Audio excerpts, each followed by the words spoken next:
Welcome to the Environment and Community Committee meeting of the Toowoomba Regional Council. This meeting is open to the public and will be live streamed. I would like to thank those who are in the room with us today, and I acknowledge everyone watching via Council's social media channels. Good morning and welcome to the beginning of December. 3 weeks till Christmas. I won't. I can't believe that. I'd like to acknowledge the Aboriginal parties whose songlines traverse these lands we meet on today, the Western Waka Waka, the Guyabal and the Jarrawa peoples, and pay respect to their elders past, present and emerging, for they hold the knowledge, the rich traditions and the bold ambitions of Australia's First Peoples. We will note the leave of absence for Councillor Kerry Shine and Councillor Carol Taylor. No resolution required. And currently, Councillor James O'Shea and Councillor Tim McMahon are both on council business, hoping to be here by before the conclusion of this meeting. However, if they haven't, we will then record an apology or absence for the two of them. At this point in time, I have no declaration of prescribed COI or a declaration of declarable COI. But again, if something does arise, please notify me and we will deal with that at the appropriate time. So the first report this morning, item number 3, is a public interest test report of the shopping trolley management drafted local laws proposed in the Community Environment Management Amendment Local Law Number 1, 2023 and Community and Environmental Management Amendment Subordinate Law Local Law Number 1, 2023. Rowan O'Driscoll is the author, and I will now hand over directly to Rowan. Thank you, Rowan. Thank you, Chair. Councillors, before you was a report commonly referred to as a shopping trolley local law. So in October 2023, we resolved to propose to make this local law, and we've gone through the process of community interest consultation, and this proposed local law has anti-competitive provisions, so we've done a public interest test as well. Considering those things, the officer's recommendation or the recommendation before you is to not proceed with making that local law, but I will mention that there is no legal or any issues with proposing to continue to make that local law, and there is an alternate recommendation motion in the conclusion there for you. So I'll put it to the floor if there's any questions or concerns. Any questions, councillors? Councillor McDonald? Thanks very much, Chair. Rowan, thanks very much for the report. I do appreciate it, because this came in because of what is mentioned in the report, the unsightly nature of shopping trolleys being left in the CBD from that period to now. Obviously, there was additional effort put in by council officers in regard to alerting those trolley asset owners over that period of time. And from the report, you are suggesting there's been less, or there hasn't been as many reportings, and potentially then a reduction in the amount of trolleys around the place. So by way of supporting the officer's recommendation here today, is there still an assurance that there will be that ongoing connection, if you like, or accountability to the asset owners to ensure a timely collection of shopping trolleys that are left abandoned across the CBD and elsewhere?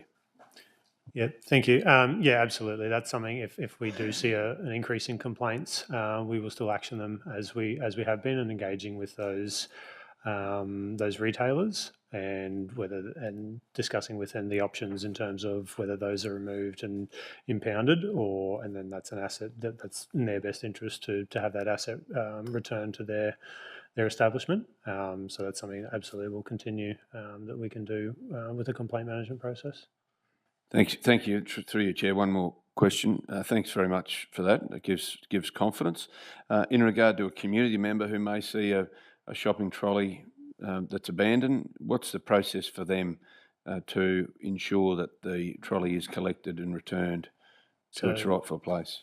All right, thank you. So there are two options. They can contact the retailer directly. There's usually frequently numbers on the trolleys themselves to contact the retailer to get those collected, or through council's complaint management system, they can lodge a request, and that would either come to the asset owner to clean up, or to our team from an enforcement perspective to have that conversation with the retailer. Thanks very much, Chair. That's all. Thanks. Thanks, Councillor McDonald. Councillor Von Hoff. Thanks, Madam Chair. Through you, thank you very much, Hugh. Thank you, Rowan, for this.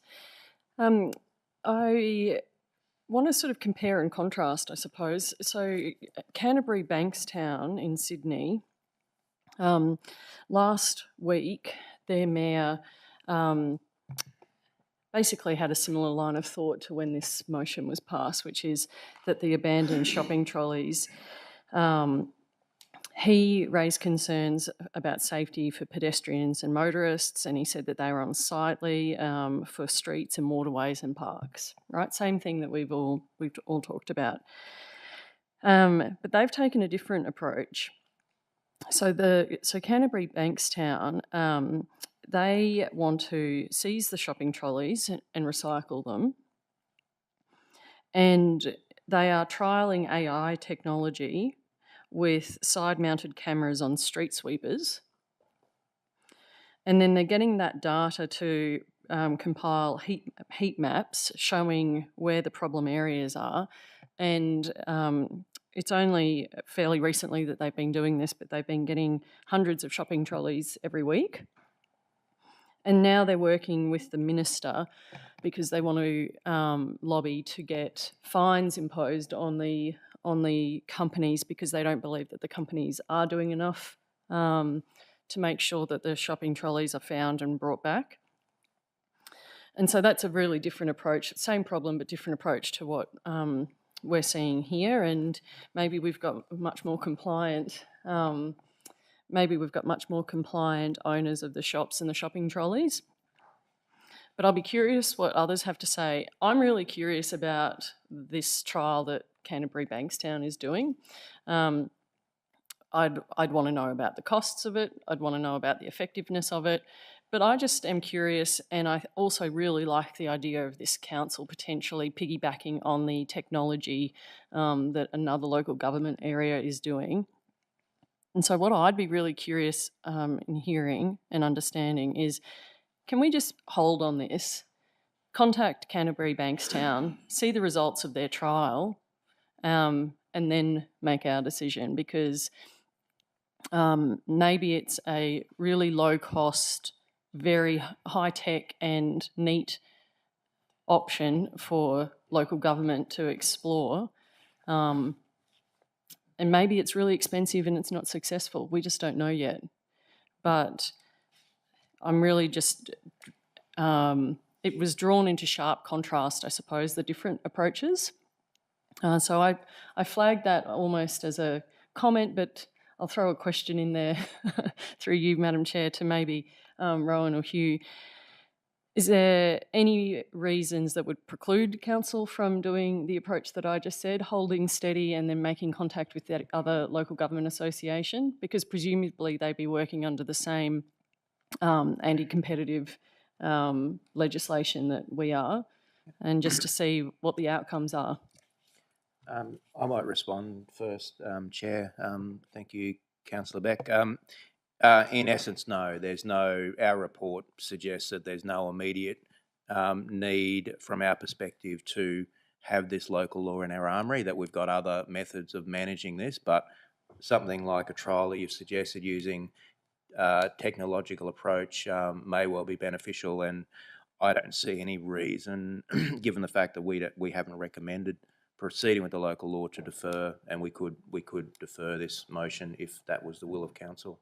I don't know if you had any more comments, Rowan, about the specifics. Probably just around the enforceability. I think that if that was the approach we wanted to take, I don't know if this local law is still going to assist with that, because the requirements on retailers around having blocking mechanisms and the like is the kind of impetus here. So I don't think that this local law would assist that. but there's no reason we can't work towards that anyway, that approach, and assessing what that cost would be, or what that would mean, or what relevant area of council would be doing that as well. Thank you, Councillor Von Hoff. Councillor Gardner? Out of curiosity, do we charge when we pick them up, or Do we currently charge when we pick them up? when you have to retrieve trolleys, or No. you don't? No. Okay. And getting back to what you were talking about, Beck, do our street sweepers go all over town, or is it mainly concentrated around the city, or is it? Because I think you find the trolleys, you probably see them more up around Clifford Gardens and, the social housing sort of areas where they probably don't have cars and they... I can give a somewhat ill-informed view, but the two pieces of plan, in my opinion, that provide that ability would be waste collection vehicles and street sweeper vehicles, because they generally have a larger area that they cover. Yeah. So whether it's street sweeping or whether it's waste collection, I'm aware of other councils have used those types of plant to collect that sort of data. So it could be one or the other, but there's certainly some merit in looking at that approach. And how many do we collect a month, or something, like average? From our perspective, we've had one complaint this year that we've investigated. A single complaint about shopping trolleys. I can't answer in terms of if parks have picked up others that haven't come through to us, or construction maintenance on the side of the road, but we've had one complaint. So Well, that's not many, is it? no. Okay. Councillor Manteifel? Thanks, Chair. The complaint issue question has been answered. One complaint for the last, 12 months. Also, if a community member wants to report a shopping trolley or numerous, we've got that app, Snap, Send, Solve, which I think everyone should have on their phone, no matter it's shopping trolleys, a pothole, a water leak, whatever it may be. It would be a great idea for everyone to get one. Councillor Rebecca, with your idea, what's the population of that Canterbury-Bankstown-ish area? It'd be more than us, yeah. And it's denser, yeah. And recycling, what are they recycling them into? Do they give them back, or do they take them to the melting pot and melt them? I got no idea. But it'd be an interesting exercise anyway, yeah. But one complaint, my goodness me. Thank you, Councillor Manteifel. Councillor Carl? Thanks, Chair.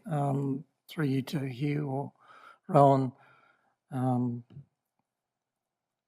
more interested in the ongoing recurring operational expense and what that would look like regardless of whatever methods we apply to manage this, or potentially manage this if we want to go down the track. Do you have any idea of any operational expenditure that would be needed to cover off? It's one thing to use technology and a camera, but it still takes physical arms and legs to collect in the logistics of transporting, if we were to do something like Canterbury. The logistics of transporting those and the handling and recycling. And then the commodity price for the recycled material if the market doesn't want that particular material at a time, because we've been caught with other previous experience in waste streams. We've been caught with commodities and stockpiling and the cost of that. So that's what I'm... Happy to answer, Chair. Councillor Bill, it would be difficult to hazard a guess today in terms of what those costs might be. On face value, a technological approach has the ability to potentially be cheaper in terms of the detection level, rather than using paid staff to do that. I understand the suggestion today would be to go and explore that, and we could prepare that information for council's consideration to decide if that's what we wanted to do. So, but all the points you've raised are valid, and I guess from our perspective, the cost of the implementation and the enforcement of the proposed local law is one of the significant reasons why we brought you back a recommendation not to proceed. You know, we don't want to at all diminish the council decision or the fact that, you know, abandonment of shopping trolleys is a problem, and other local governments have moved through local laws to fix that approach. But when you look at the cost to administer versus the potential benefits, that's one of the main reasons why we haven't brought back a recommendation to proceed in the tight economic times we find ourselves. Thank you, Councillor Carl. Councillor McDonald? Yeah, thanks, Chair. Look, I think given the motion, the recommendation that's here, I'm comfortable with that motion. Perhaps a second part of that may well be that Council continues to monitor the situation and looks at other local government jurisdictions for ways in which they have managed the abandonment of trolleys as a second part. And that takes in Councillor Rebecca's idea and also sends a message or signal to the asset owners that although we will not be making this, we are monitoring it. And, you know, the fact that we may have only had one report into council doesn't let us know that there hasn't been hundreds to the asset owners. So there is a gap there. So I think we need to not let them off the hook. It is an eyesore. There is no doubt about that.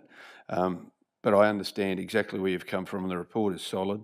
Given the light of additional information that could be on hand, a second part to that motion may be something that councillors could consider. And if that's the case, if Deanne can put something to the effect of that council continues to monitor the abandonment of trolleys and looks at other local jurisdictions as to how they manage this situation in their locality. Something to those lines. And if you're comfortable enough with that, I'm more than happy to move it. Just while Deanne's putting that up, Councillor Gardner? Oh, you want to second that? Sorry. Thank you.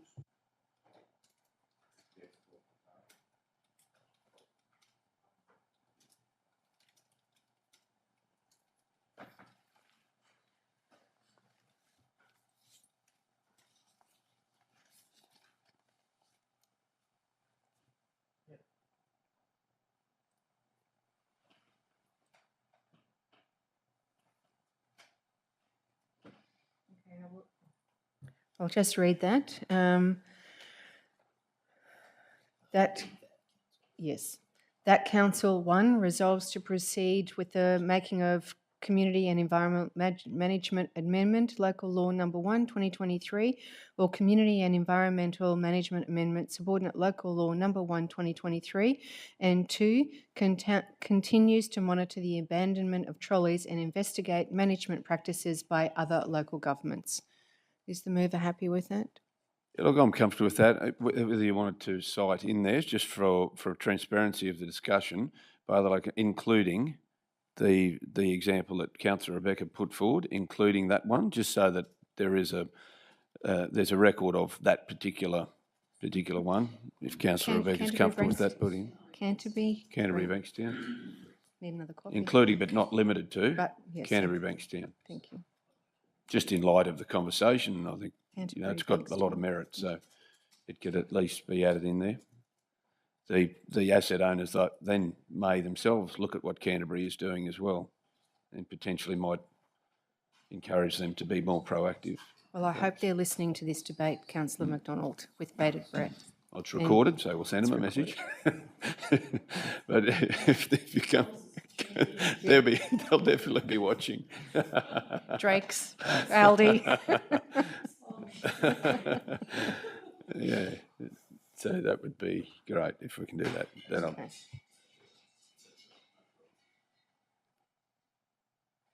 We'll just read that second part again. That Council continues to monitor the abandonment of trolleys and investigate management practices by other local governments, including but not limited to Canterbury Bankstown Council. You happy with that? Seconder, happy with that? Thank you. So that's moved by Councillor McDonald, seconded by Councillor Gardner. Any need for debate? I will put the motion. All those in favour? Against? So that is Passed. Carried. Sorry. Okay, thank you. Item number 3 concluded. Item number 4 is the adoption of cemetery management policy. Thank you, Chair. Just coming to the front, Manager, Community Development, Facilities and Tourism, Paul Reynolds, and Renee Blackburn, who's the Principal Community Venue and Facility. So I'll hand to Renee to introduce the report. Good morning, councillors. So we are here to present the cemetery management policy for your consideration. The objective of this policy sets out the general principles, content, classification and specific matters surrounding non-council controlled cemeteries and malicious damage at council controlled cemeteries. This policy facilitates the management and administration of cemeteries under council's control. And in addition, this policy encapsulates and supersedes the previous council decisions in regards to the possible transfer of trust cemeteries to Toowoomba Regional Council. That decision was made on the 21st of August 2012, and the restoration of cemetery monuments and memorials in council-controlled cemeteries following acts of vandalism, and that decision was made on the 13th of December 2011. Councillors, we took upon your feedback from our session, our community information session on the 27th of August, and we have included that in the report today for your consideration. We take that the report is read and we invite any questions. Thank you very much, Renee. Great report. Any questions, Councillor McDonald? Thanks very much, Chair. Thank you, Ray. Thank you for the report. Very good report, and interesting way in which we have to deal with cemeteries across our region. And the report highlights those that are under trust, under state, and aren't, and the complexities around those as well. The question I've got, though, and you highlighted at the end, was that there are some changes from feedback given by councillors at an information session in regard to, predominantly is around the malicious damage of monuments. Can you just explain what change that has been, noting it is in the changes, but just explain what that is? Thank you. Thank you, Chair, and thank you, Councillor McDonald. The recent change is around the amount given to those who are affected by malicious damage within council-controlled cemeteries. The previous resolution was $300, and that did not include the memorial permit fee. We have made the change to $750 and have waived the fee for the memorial permit. Thanks very much. Thank you, Chair. Thanks, Councillor McDonald. Councillor McMahon? Well, thanks, Chair, and morning, everyone. Apologies for my lateness. Just on the same vein, the malicious damage part, obviously topical at the moment, and I really appreciate that we've gone from 300 to 750 plus waiving of the fee. So we're talking about 925-ish, something like that here, that council's helping people out, but that all relies on there being a known next of kin.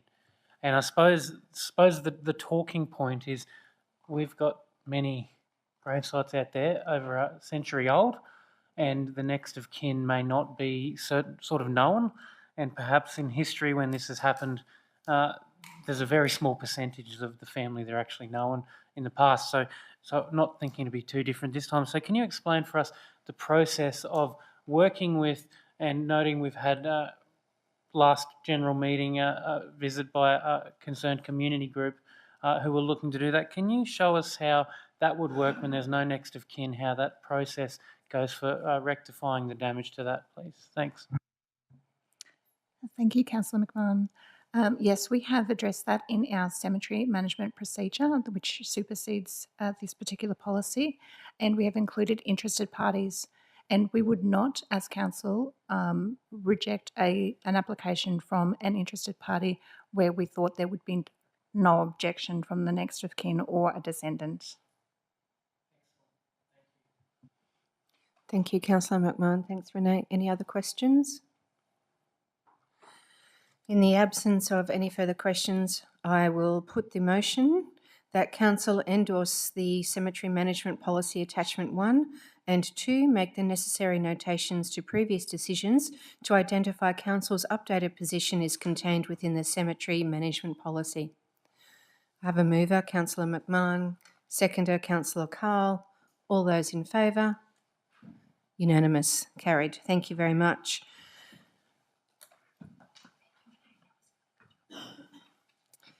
Thank you, Renee and Paul.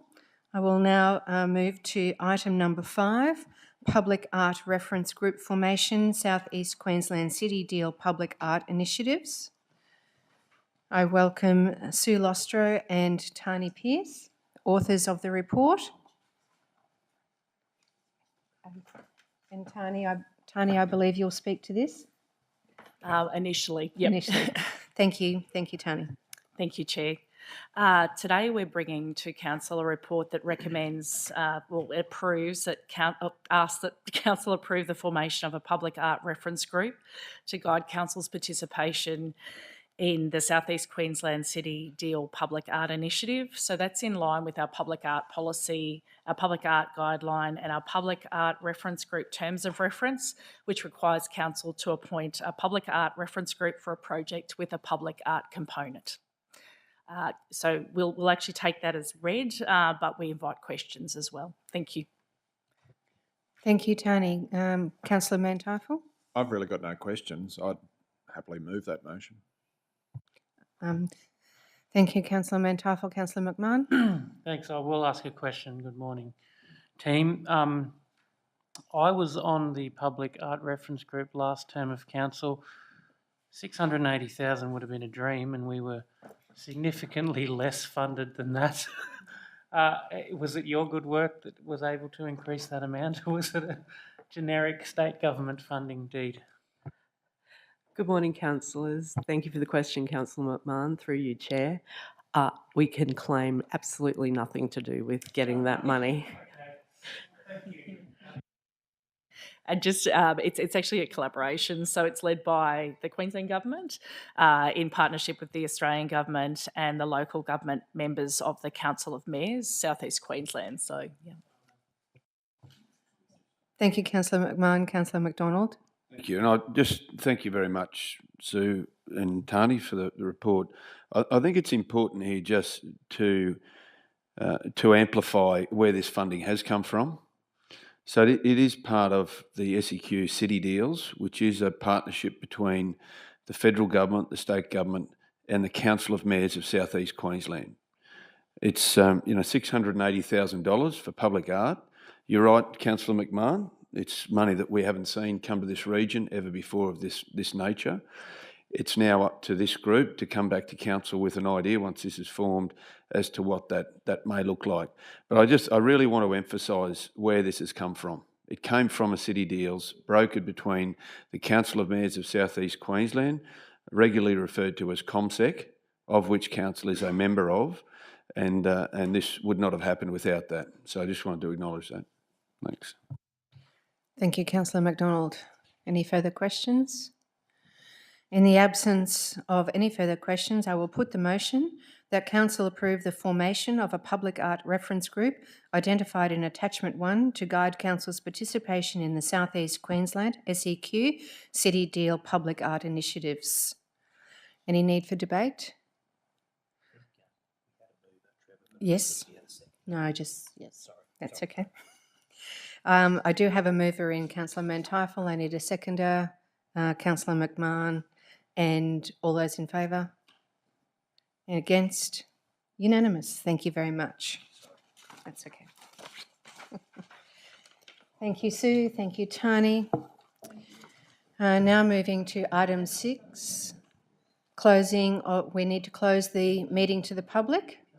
The reason for closing the meeting, this report discusses matters relating to business for which a public discussion would likely prejudice the interests of the local government or someone else, and therefore it is recommended that the meeting be closed to the public in accordance to section 254J3G, negotiations relating to a commercial matter involving the local government for which a public discussion would likely to prejudice the interests of the local government of Local Government Regulation 2012. Motion that the meeting be closed to the public in accordance with Section 254J3 of Local Government Regulation 2012 to consider the following items on the agenda. Item number 7, confidential strategic land acquisition, and item number 8, confidential resumption of land by Department of Transport and Main Roads, New England Highway, Toowoomba Christian College, High Winds Road. May I have a mover? Councillor McDonald, seconder Councillor Manteifel. All those in favour? Unanimous. Thank you very much. We will notify the gallery when we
Bailey, can you just open the...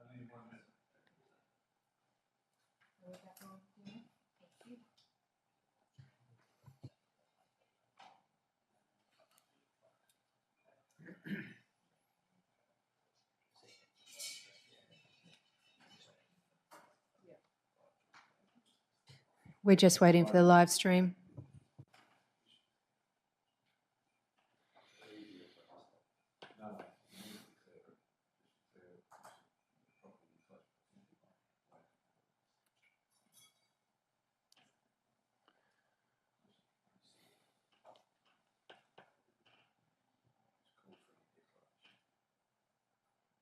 Thank you.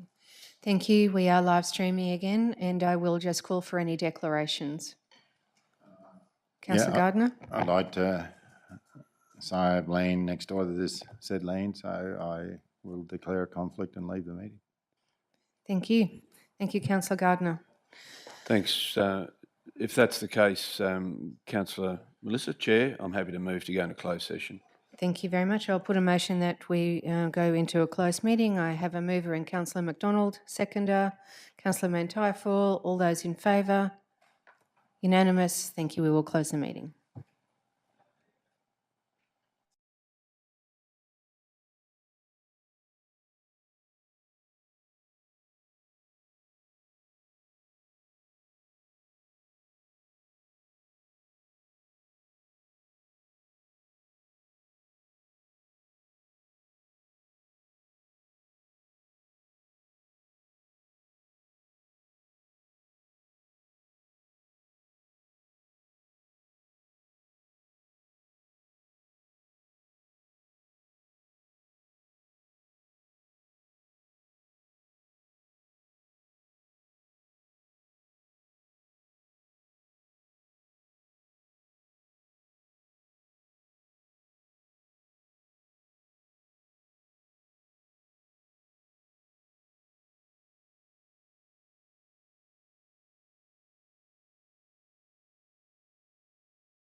Thank you and welcome back to everybody. We did have a declaration for item number 7 of Councillor Gardner. So if Councillor Gardner could leave the room.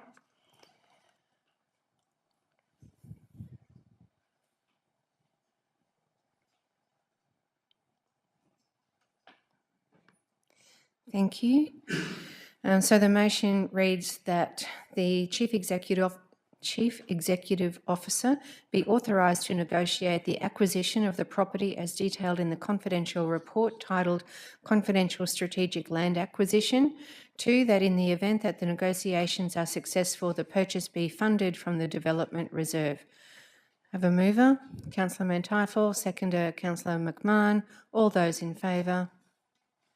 Unanimous. Thank you very much. May we have Councillor Gardner back in the room?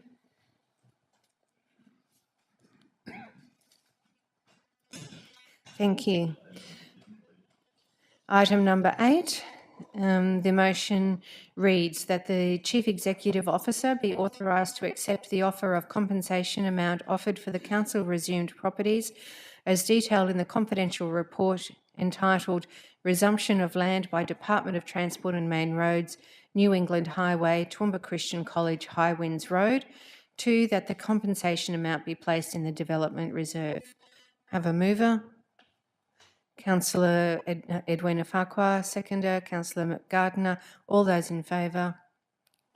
Carried unanimously. Thank you very much. And that concludes the Environment and Communities Committee meeting for today. Thank you very much.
Well, good morning all. Welcome to the Corporate Services Committee meeting of the Toowoomba Regional Council for the month of December. This meeting is open to the public and will also be live streamed. So I'd like to thank those in the room with us today and acknowledge everyone watching via Council's social media channels. Can I acknowledge the Acting CEO, Nick Hauser, the Manager of Corporate Services, Anne-Marie.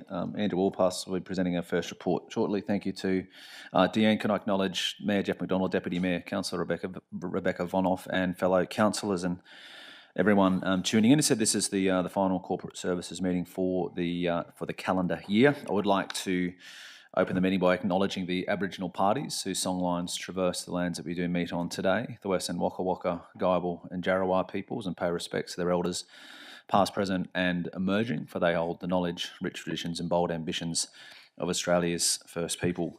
Item 2, councillors' attendance, including apologies, leave of absence and declarations of conflict of interest. So we have nil advised, but we do note the leave of absence of Councillor Kerry Shine and also the leave of absence of Councillor Carol Taylor, with no resolution is required there. In regards to declaration of prescribed conflict of interests and declaration of declarable conflict of interests, we have nil advised. Does anybody have any that have come to mind? If not, as always throughout the meeting, should they arise, feel free to raise them.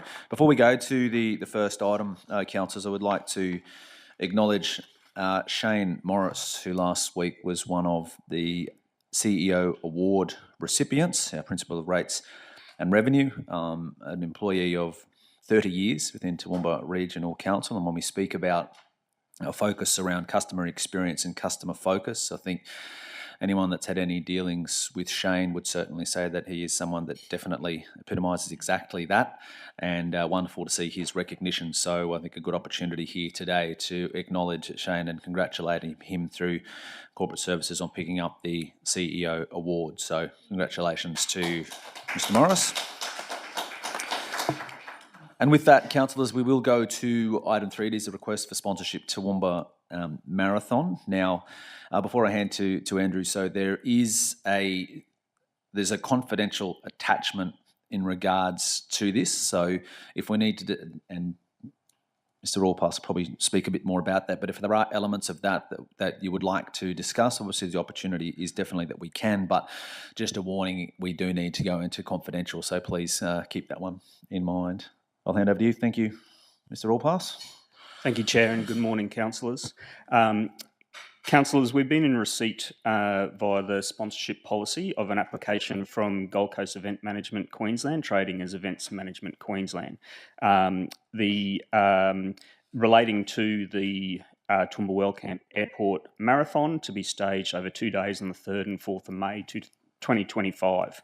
Councillors will recall that on the Sunday of the May long weekend this year, the 2024 Toowoomba Marathon was staged around the streets of Toowoomba and was delivered by Event Management Queensland, who also have experience in delivering major mass participation events with long histories in the Gold Coast Marathon and Pan Pacific Masters Games. The assessment panel for the sponsorship assessment panel met and have reviewed the application or request for sponsorship, and the applicant is eligible, and the panel has recommended that the request be supported. That request from Event Management Queensland is for a total sum of $50,000 plus GST, which would include naming rights associated with the 10-kilometre event as part of that event schedule. Councillors will recall that for the 2024 event, a total sum of $45,000 was provided in support or sponsorship of the 2024 event. As was mentioned, there is a confidential attachment to this report, which is the application itself in its entirety. What we've attempted to do in this particular report, which you may notice is slightly different to previous sponsorship reports that have come to council, is that in the issues and responses we've included section of the report, we've included tables that pulls out some of the specific information from the application in terms of the applicant's eligibility, as well as how the event or application itself was assessed. So hopefully provide that detail in the public document rather than having to refer to the detail included in the confidential attachment. Happy to take any questions. Thanks, Andrew. Any questions, councillors, in regards to this item? Mayor McDonald? Thanks, Chair. Thank you very much, Andrew, for the report. The feedback from residents, some residents, I should say, in regard to traffic and the interruption of traffic flow seemed to be largely the only negative impact that certainly was reported through to my office, and I'm sure through to other councillors as well. It does mention in the report that there is a change in the approach to this. Can you just explain, firstly, that it's over a couple of days and what traffic impact and what lessons have been learnt from last year, keeping in mind that, this year, keeping in mind that this year's event we also treated as a test case for road closures, traffic management, to see how that would work. That's an ongoing issue for councillors, as we all know. So two-part commentary, if you wouldn't mind, around the event this year or next year's proposed event to what this year's is, and what mitigation measures have been put in place from a traffic flow and management perspective. Yep, certainly. Thank you, Mayor, and through you, Chair. So, yes, certainly there was an amount of negative feedback or feedback received from community around the impacts on the local road network during this year's event. I guess that was, as a new event, there was always going to be some difficulties experienced and used as a bit of a test case. The feedback that was received directly through council was all responded to by myself and was then tabled at a event debrief meeting with the event organiser, as well as the other major stakeholders involved in organising the event, including Queensland Police, Main Roads and TransLink. And so that feedback was taken on board, and obviously options for addressing those concerns for future years to improve how the event both was run, as well as maintain the standard of the event for the participant, and then improve communication to community, as well as reduce traffic impacts. So that was taken on board, and that has resulted in the Event Management Queensland, the event organiser, coming back with an alternate route, which is actually published on their website now, and was accepted in principle from that stakeholder group, which will have substantial improvement to how the road network operates on that particular marathon day.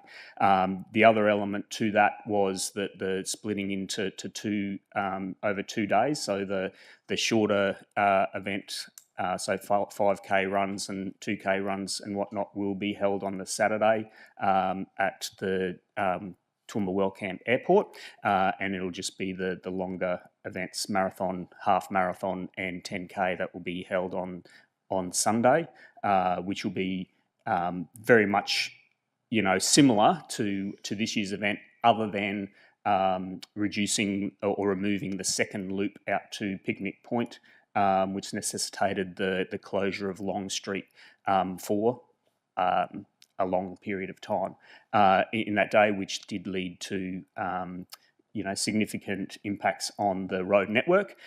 So the indication from Event Management Queensland from a timing perspective is that Long Street, with this new plan, would be reopened around 8 a.m. on the Sunday morning, and then will, which will obviously result in easier travel times around that road network for the community. Thanks for that information, Andrew. Appreciate it. Thanks. Thanks, Mayor.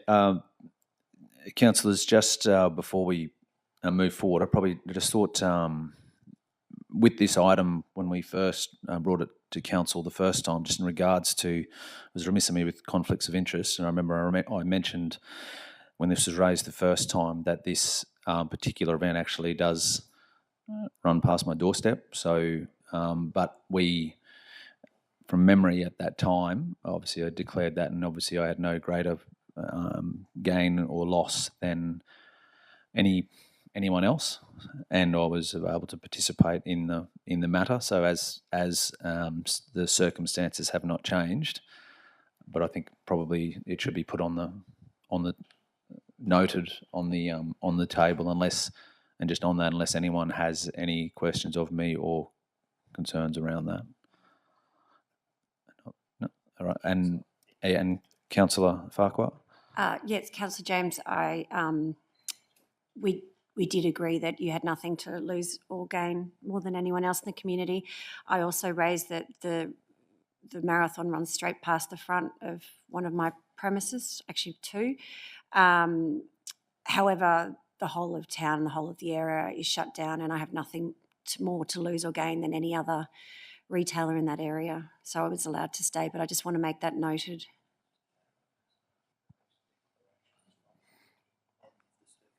Okay, so just been advised again through the CEO. Yes, thanks, Councillor Farquhar. So it's a case of obviously noting those conflicts, or as per what we had in the previous decision. And again, that scenario, as you've indicated, similar to myself, as circumstances have not changed, we remain with that. So just seeking clarity from the CEO, there was one other.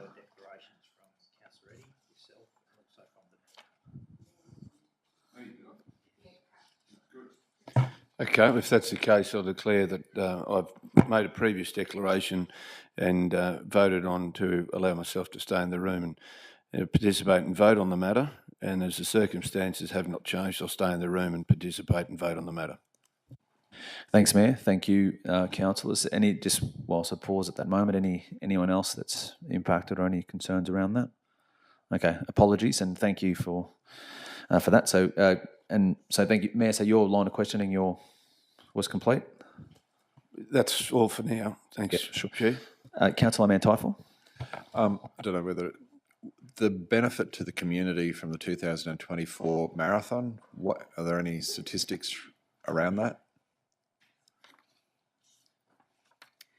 Yes, thank you, Councillor, and through you, Chair. There was some information provided as an event summary from this year's event, which is included in the report in terms of the economic impact on the region. Clearly, that's from a visitor expenditure point of view, as well as expenses incurred by the event organiser spent directly into the economy, and basically the roundabout figure is 26-1 return on investment ratio to that investment for this year's event, which is a reasonable return. Typically, anywhere in the vicinity of a 30-1 for an event return on investment is very positive. So yeah, those figures are there. Also, in addition to that, there was very positive feedback received from the participants themselves, which is included in the report as well, in terms of likelihood to return, what they felt it did for the Toowoomba region as a destination, and whether they'd recommend others to participate as well. Thank you, Andrew.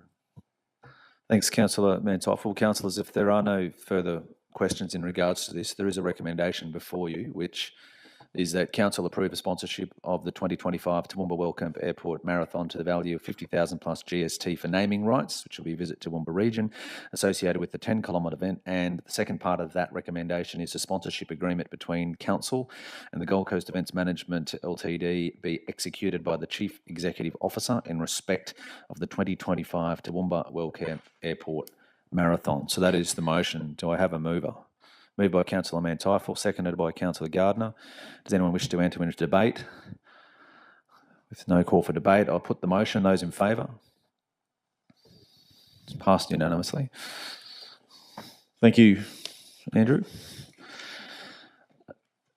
So, councillors, we move to item 4 on the agenda, which is the annual review of council to chief executive officer delegations. Is that you, mate?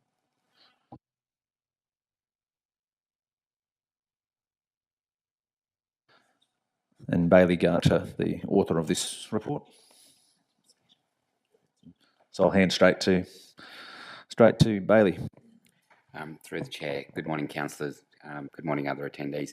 I'll take the report as read. As advised in the report, it's a part of the Local Government Act to approve the delegations register for the CEO by the council annually. And I'll take any questions. Thanks, Bailey. Any questions on this item, councillors? Mayor McDonald? Yeah, probably not a question, just clarification, Bailey, through you, Chair, to our Manager of Governance and Legal Services. Bailey, there is commentary to suggest this is an evolving piece as well, and that early next year or by the next year's assessment of it, that there will be some changes to keep in line with changes from acts and what have you. Has council got a catch-all, if you like, of changes that come through from state or federal legislation that comes through to policies for this sort of nature that automatically will populate and update? And therefore, is there a need every year to actually do this, or is it as when changes are made? There's an obligation to do it, I understand that, but if there's an automatic populated change, is that something that council does in any of these areas? So to just sort of break that into 2 items, one is legally under the Local Government Act, it has to be brought to council for approval on an annual basis. So regardless of what the format is, it has to be approved once a year by councillors. And then secondly is that's what we're working towards. We capture changes as they arise, but we're trying to work towards reviewing all the legislation, and for the next version we submit, that will be the base to catch all changes, and then we would bring them back every 6 months if they're material, or at least once a year, and update the register by councillors. Thanks, Chair. Thank you. I'm happy to move the recommendation. I have a mover of the recommendation. I'll see, is there a seconder of that before I move up? Seconded by Councillor Gardner. So I've got a mover and a seconder. Are there any further questions before I put the motion? If there are no further questions, I have a mover and a seconder. So the recommendation that council adopt the council to the Chief Executive Officer delegations was moved by Mayor McDonald, seconded by Councillor Gary Gardner. Anyone wish to enter into debate? I'll put the motion. Those in favour? It's carried unanimously.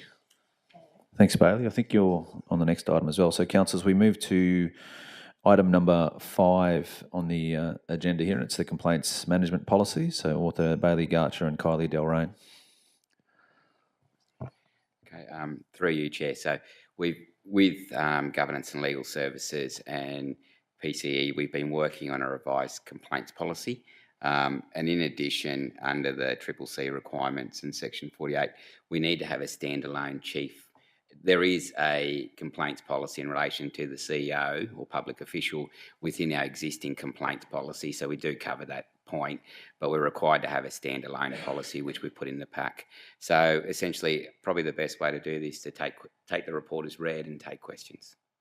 Thank you, Bailey. Any questions, councillors, in regards to this particular item?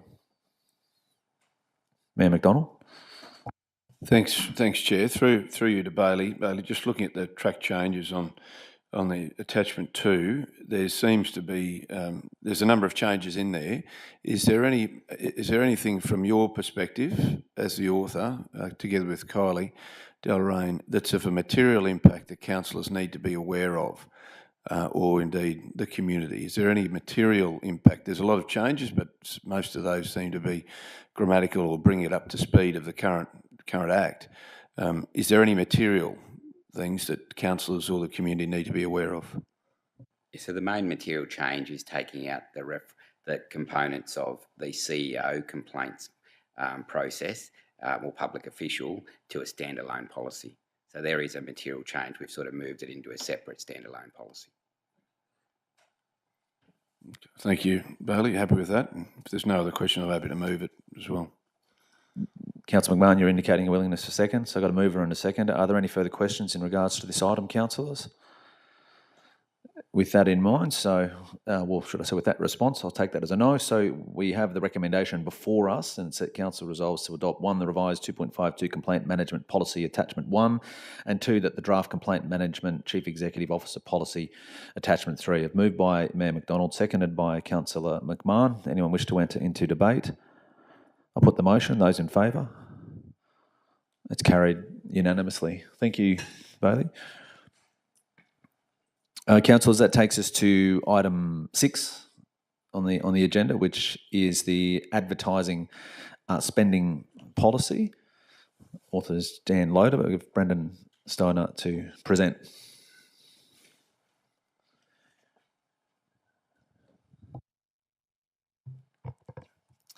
Morning.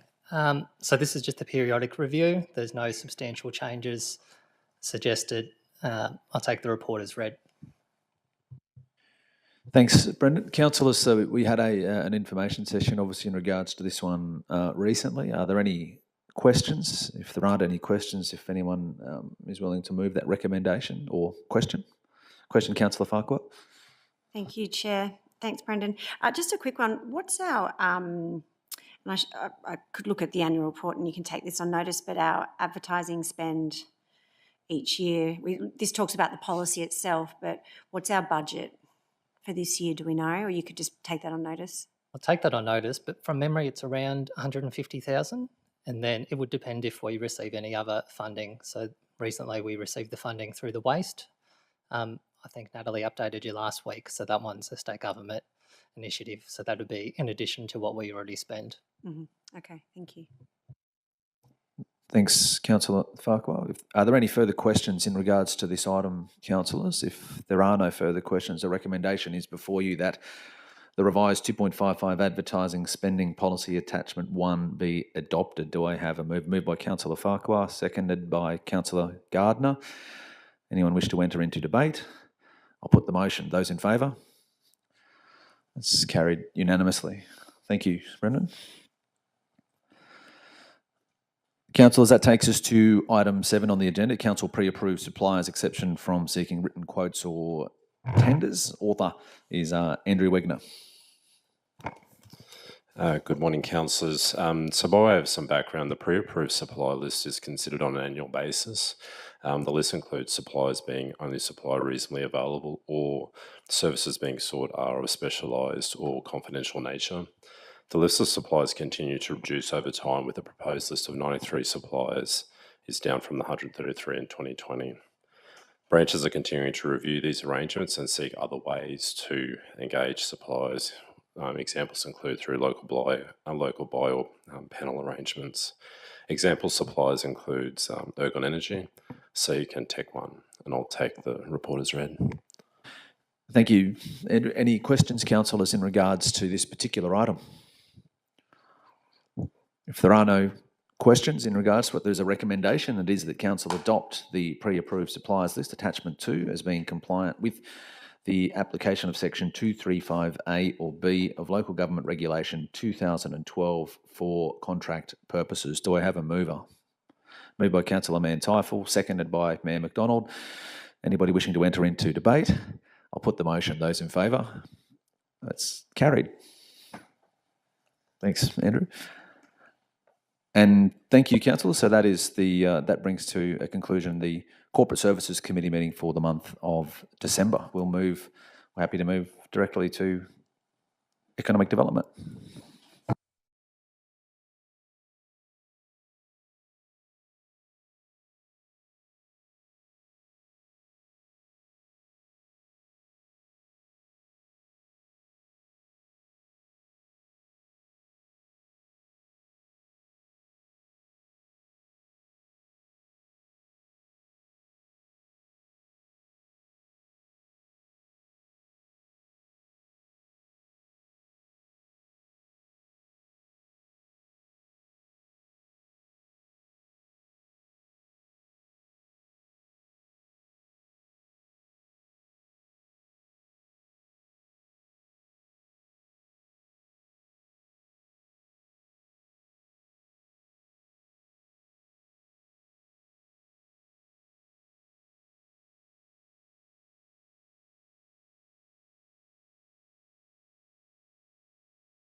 welcome to the Economic Development Committee meeting of Toowoomba Regional Council.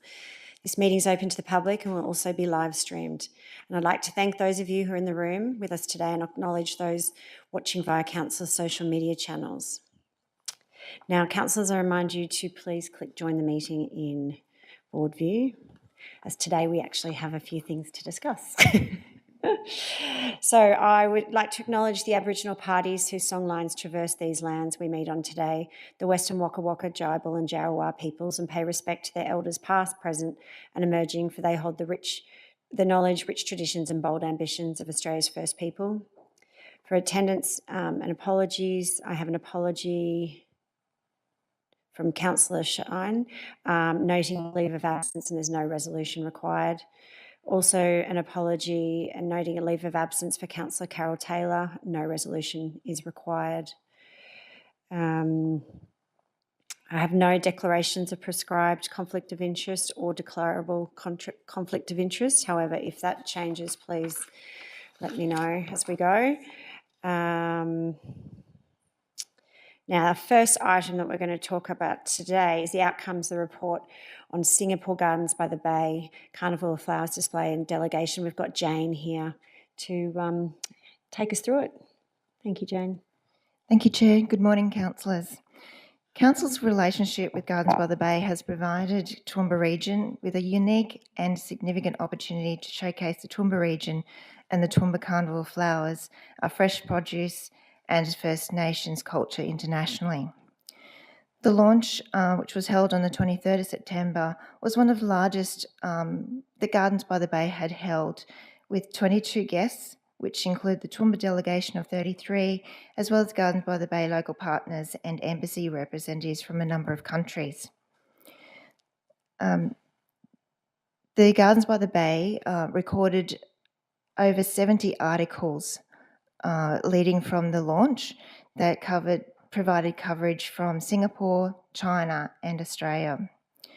From our research here, we found that 94 media articles relating to the Carnival of Flowers display referencing Toowoomba, reaching across states except for WA, provided circulation of over 3.6 million with an advertising value of $712,000. The display had over 400,000, just under 400,000 visitors, and from that we gained a huge amount of social media exposure. Our initial analysis of the Toowoomba Carnival Flowers and Visit Toowoomba websites have shown significant user growth compared to the 2023 figures, with notable increases in international visitors. Our partnerships with Queensland Country Tourism and Toowoomba and Surat Basin Enterprise was very valuable to ensure the opportunities were maximised. Through the visit, the tourism delegation and the trade delegation were able to strengthen industry connections, gain insights into international trade and enhance our exposure in Singapore. I'd particularly like to thank Kate Scott, Paul Reynolds and Nick Hauser for supporting this project and working with me to bring it to full fruition, and also to Peter Homan and the team from Queensland Country Tourism, Nalish Prasad from TISB, and all their contributions to the project. The benefits from this project will continue well into the next few years and will require ongoing collaborations and follow-up actions to ensure that full benefit is reached. And this hopefully will see some international visitors in the next few years. Thank you, councillors. Thank you, Jane. Does anyone have any questions? Mayor? No question. Thank you very much, Chair. But just to comment, and Jane, yourself and Nalish and Peter presented here as well, in regard to a summary which was terrific from a perspective of acknowledging the international exposure from this. I guess it's very hard to tell. Does the Singapore Gardens by the Bay have a breakup of where visitors came from during that period of time, or more generally speaking, they come from all around the world, but whether there was a particular segment of tourists that came during those those 8 weeks that may be opportunity to market into? To date, that information hasn't been provided. That's just provided the overall number that they'd received, but I can certainly seek that further information from them. Thanks very much, Jane. I just wanted to again emphasise the involvement of you, particularly leading the delegation over into Singapore, and the collaboration, which I think is a new blueprint for any of these. We need to get value. The community want value out of any of these international visits, and they want to see that. This report clearly shows that. It's demonstrated even just by the marketing and exposure that was received in Australia, let alone internationally. So I think that's the key to it, and may well be, through you, Chair, to Dr. Nicola, may well be a good blueprint for us when we're formulating, Anthony, the economic development strategy. Any of these visits need to have that clear focus on that economic output and benefit to us, which this clearly has. So thank you very much, Jane, and I'm able to move at the appropriate time. Thank you, Chair. And Jane and the team, last night TSB were also complimenting our TRC team and the collaboration between us and them as a group that the Mayor's just talked about. So thank you. Now I have a motion before us here that Council note the report on the Singapore Gardens by the Bay Carnival of Flowers display in the Flower Dome from 23 September to 17 November 2024, and Council's delegation visit to Singapore from 22 to 25 September 2024. And the Mayor has moved that motion. Councillor James has seconded it. All those in favour? That's carried unanimously.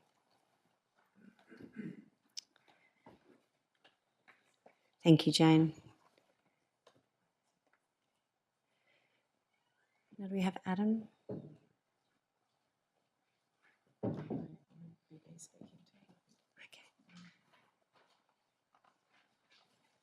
So the next item on our agenda is the extension of expiration date on expiring or expired development incentive policies. The author of this report, Adam Gould, is absent, so Dr. Nicola is going to talk to this. Over to you, Dr. Nicola. Thank you very much, Chair.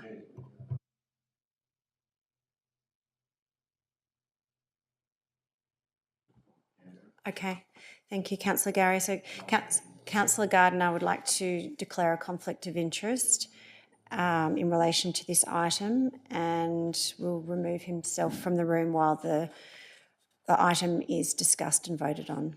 Thank you, Councillor Gardiner. That can be noted, please.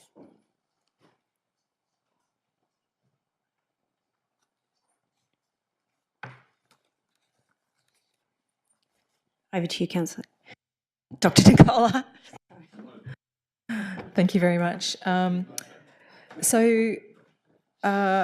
As councillors know, we are redeveloping some incentives policies. So these are the policies that were due to expire before the next meeting of council. I do want to draw attention to some errors.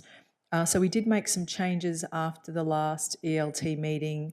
So we're looking to extend these to 30 June 2025. So that was a recommendation that came from an ELT member, rather than, I think it's got a 31 March date.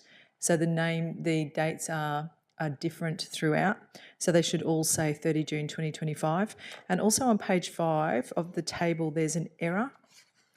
So I draw your attention to policy 2.80. If you move across to the last column, it refers to the third MCU 2023/2024.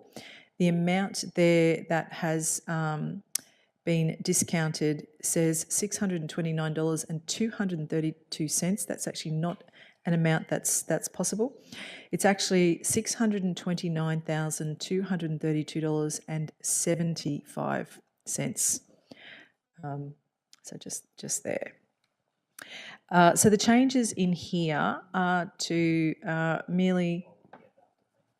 Oh, that's fine. I can show that one. So the changes in here are merely to extend the policies, and where relevant, reference to the superseded corporate plan has been changed to the new corporate plan dates. So the caps, everything else is still the same, and I'm happy to take any questions you may have.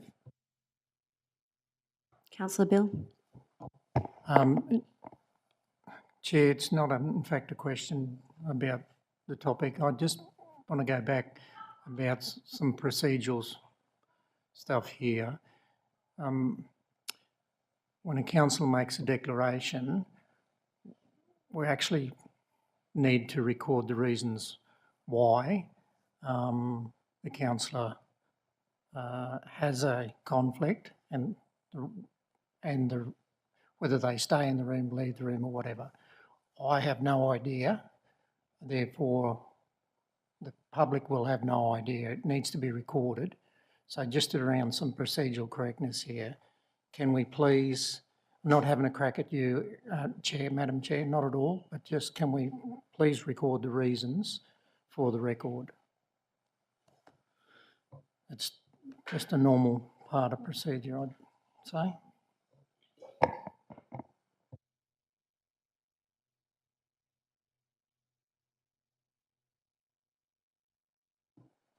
Thank you, Councillor Bill, and my apologies for skipping that. This is a learning curve for me and us all. I believe, that Councillor Gardner has already declared in a previous information session a conflict of interest in relation to incentive policies. Can we call Councillor Gardner in, please?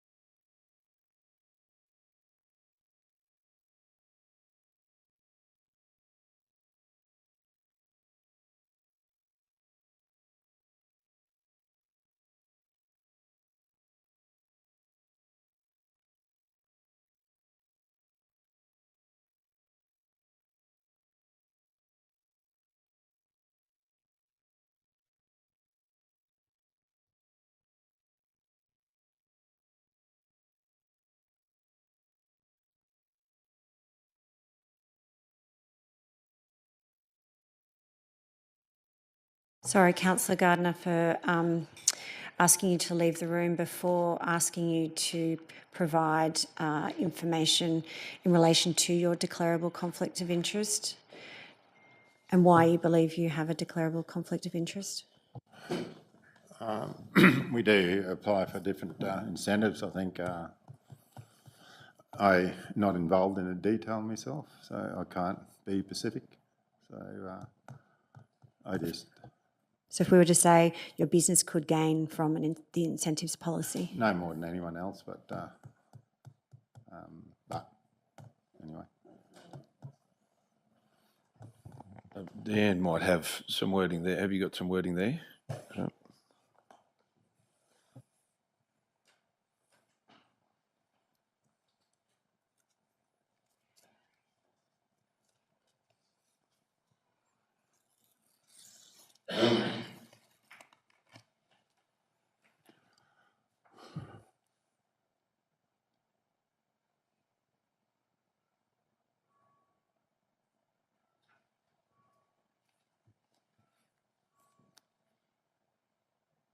Deanne's just finding the wording. Could I ask, would this be conflict, it's an ordinary business matter or no? Yes. Question to the CEO. Yeah, no, I don't think it would be considered an ordinary business matter, Councillor Gardner. I think the declaration's probably along the lines of you have businesses that may stand to benefit from these incentive policies and, therefore you have decided to remove yourself from the room, which is, I think, where we were going before, but without the detail. So without wanting to put words in your mouth, I wonder if that's the conflict that you're declaring.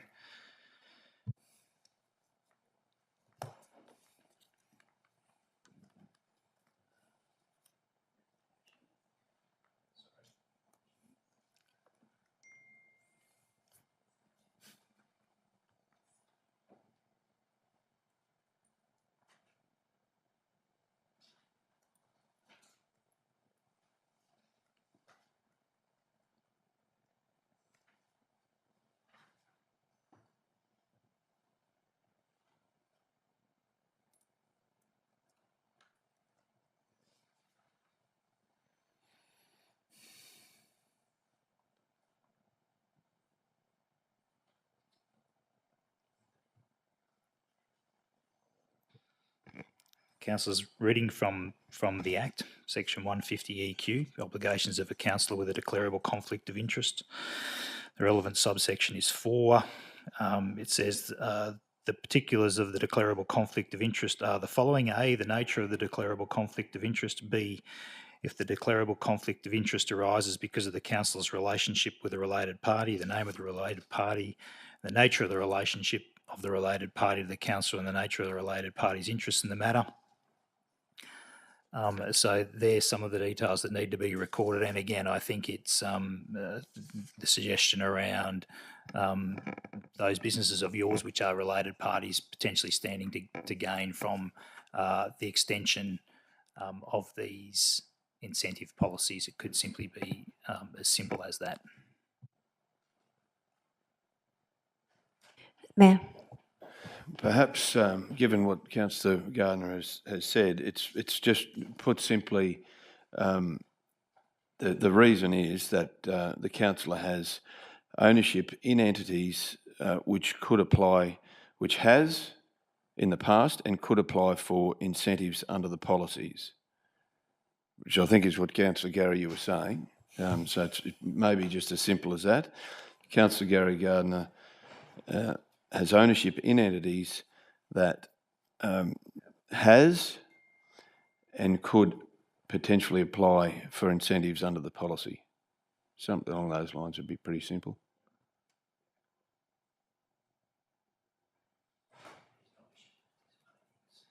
But it's not, he's removing himself from the room, so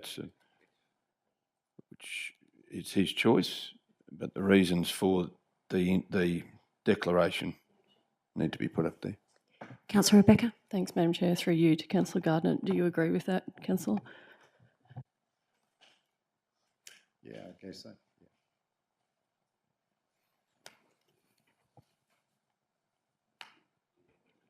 We're just giving Deanne a bit of time and then you can read it out, Councillor Gardner, when she's finished.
Okay, Councillor Gardner, if you're comfortable with that, can you read it, please? I inform this meeting over the declarable conflict of interest matter as defined in Section 150N of the Local Government Act 2009. The nature of my interest is as follows. A declarable conflict of interest arises because Councillor Gary Gardner has an interest in business that may apply, have applied in the past, may apply again in the future through the development incentive policies, which is the subject of this item. I propose to leave and stay away from the place is being held while this matter is discussed and voted on. Thank you, Councillor Gardner. You can now leave the room while the matter is discussed and voted on. Or do we need to put a motion?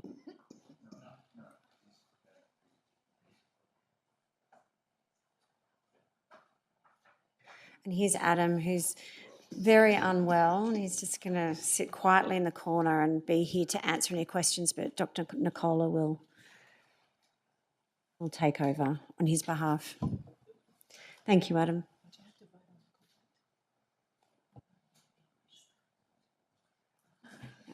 Councillor James. Thank you, Madam Chair. So, questions? We're ready to go for questions. Yeah, sure. Thank you, you. Councillor James. No worries, thank you.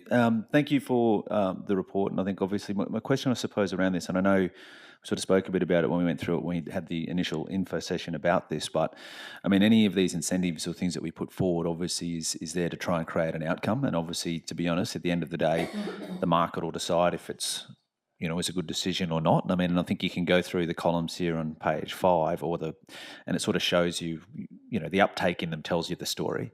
So I'm fully behind, obviously, the extension and understand why we need to do that. But I'm hoping and I'm sure that moving forward through that second part, that these incentives can really, you know, when we're looking at what incentives or how we want to look at these moving forward, that they really align with what our priorities are and what outcomes we're trying to achieve. And I think this, as I said, that table gives you a good indication of, okay, we had a large uptake in this, or, you know, this has been well underutilised, or and so forth and so on. So is that certainly a process that we want to look through? So it certainly aligns with a lot of other strategies and you know, and key items that we have from planning schemes and whatever else moving forward.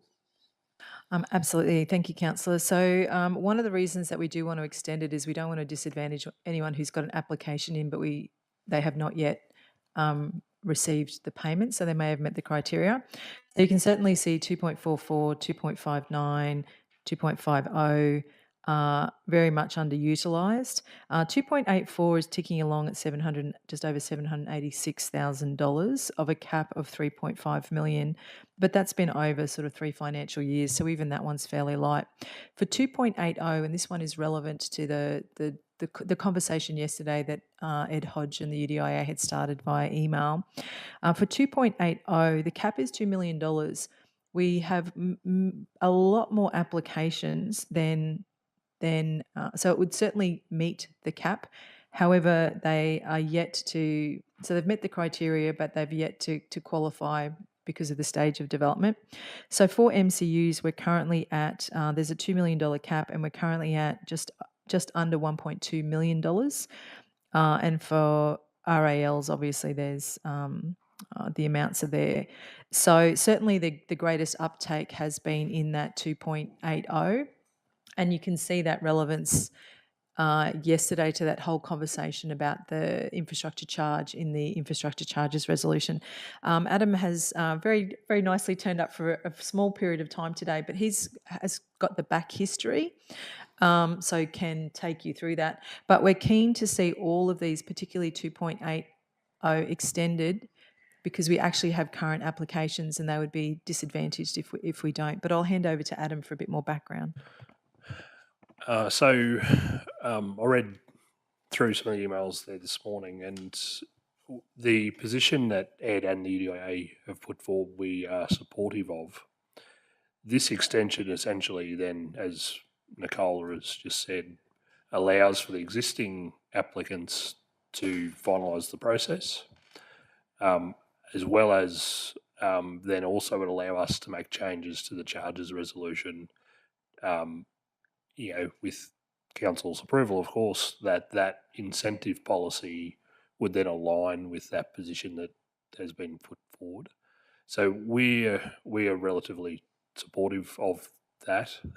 A number of other councils are doing it. I know Ed's email had Brisbane. I had been through, I think, 3 or 4 others that are local, and one like Townsville was the other one. They had all already had that same thing of capping it to the residential lot rate. So it was stuff that I was quite comfortable with. It just needed a bit more time to work through the system. Just follow to that. Yeah, and I agree and understand. And as I said, I'm fully supportive of this motion. I just think, you know, it's a good opportunity as we move forward, and it's an important one because it's supposed to be an incentive. If people don't take it up, it's not an incentive.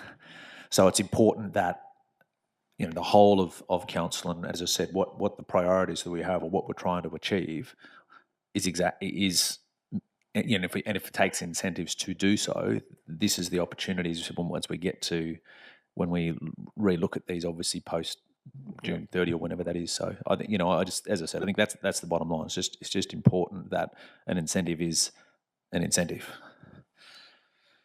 Yep, Adam. So I think we had a couple of cracks at an info session. Might have been 2 months ago now, I think. So from that, I did distill some. There's obviously an urgency for residential development, typically. And I sort of took that on board, and that's something that we would be working on through the incentives policies when they come back, early next year. So. I just want to add, so in feedback from the UDIA, one of the issues with the policies is the wording. So they provide no certainty.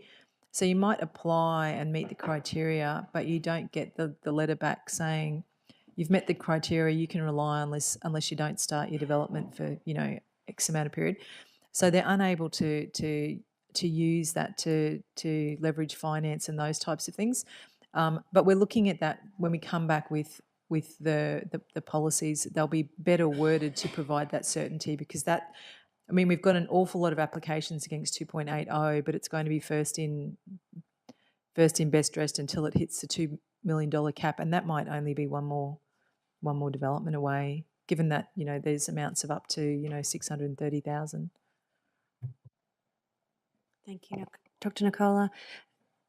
Fine, James. Sorry, Madam. Yeah, thank you. And it's an ongoing conversation, but I think in terms of consultation we speak about, I know UDIAs obviously is an important body around that, but there's probably a lot of other elements within our community that obviously feedback could be garnered around what exactly we want to incentivise. If it mightn't necessarily be in built form, it could be other aspects of that. If it's the different things that we've had around environmental, around whatever type of activity, whatever it may be. But as I said, it just comes back to it's got to be an incentive, and if that's not taken up, it's not. Thank you, Councillor. And now, Councillor Tim, do you have a question? Oh, yeah, thanks, Chair. It was much along the same lines, and appreciate that conversation. I just suppose we're incentivising it because this is the kind of stuff we need, and if we need it, we ought to keep incentivising it. I'm just referring to 2.84, the medium density res. It's for dual locks and multi-dwellings and those kind of things. It's obviously in the development report statistics yesterday. It's quite well used and continuing to be. So if it's continuing to be, we have infill targets provided by the state government, so we probably ought to keep incentivising it. But my question around that, dual locks and multiple dwellings, if this policy, just after conversations I've had this morning and yesterday evening, would be included to include a higher 6-7 story dwelling, do they fit under 2.84 should the opportunity arise? Thank you, Councillor. And we can actually include anything you like in the new incentives policies. And that's a very good point. And also for Councillor James, if you look at things like 2.50, you've got to query why there's money set aside against it, but what is it that hasn't encouraged? And is it the criteria? Is it have we overlooked something? So I think it's really important just to go back and see, well, one, what should we be including in the policies moving forward? And two, what did we miss that we didn't actually attract the incentives and the investment that we wanted? So I suppose just circling back, does multiple dwelling include large high-rise multiple dwellings? Through the chair. So my view is that the incentives policy would apply for that. However, the zones is where so if you're in the low to medium zone, then you've got a building height limit. So you're not going to get, say, a high rise within that zone. Correct, yeah. If there was one, then they applied for the incentives policy, then the incentives policy wouldn't sift that out, because it's been approved. It's so the zone is where that would be pulled up, not the incentives policy. Thanks. Any further questions? No. Okay, so the motion we have before us is that Council approves the extension of the expiration dates in the policies identified in Attachment 1 to 30 June 2025, And 2, a report be provided for Council's consideration prior to 30 June 2025 regarding development incentive policy options, taking into account any incentives or initiatives announced by the state or federal government and relevant stakeholder feedback. Do I have someone to move that motion? Councillor James, seconded by Councillor Tim. All those in favour? Carried unanimously. Thank you. And I would now like to conclude the meeting. Oh, no, sorry, we called Councillor Gardner back in, please.